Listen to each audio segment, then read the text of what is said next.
Mi nombre es Teodor Sneustermin, soy el director de la Escuela de Teatro Sant'Art.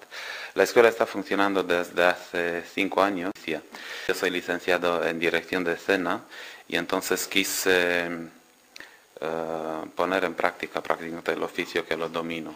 Entonces monté la escuela en este espíritu. Después de 5 años podemos presumir que parte de los alumnos de la escuela ya se incorporaron en el mercado laboral específico. Cada profesor é especialista na súa asignatura, que igual é algo mellor que ser un profesor de todo, porque notas que cada un se domina na materia que dá. E ben, son clases levadeiras, non son... O sea, aprendes, pero tampouco dunha forma brusca, nin vas pouco a pouco, vas divertindo. Pero realmente pareceme unha escola de gran nivel e calidade e onde se pode aprender moito. Yo soy de Transilvania, en concreto de Brasov.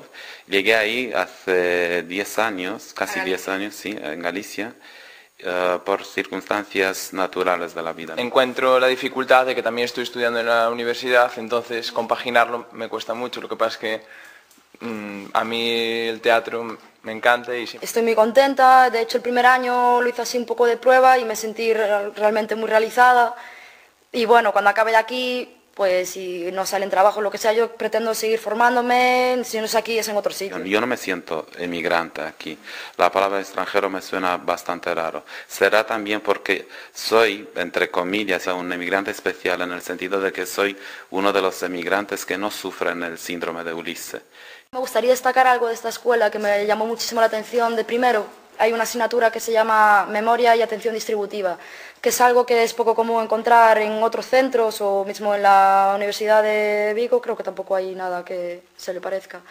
En Transilvania no trabajé como profesor, en Transilvania trabajaba como director en distintos teatros, pero el sistema en Transilvania, respectivamente en Rumanía, es bastante distinto como aquí.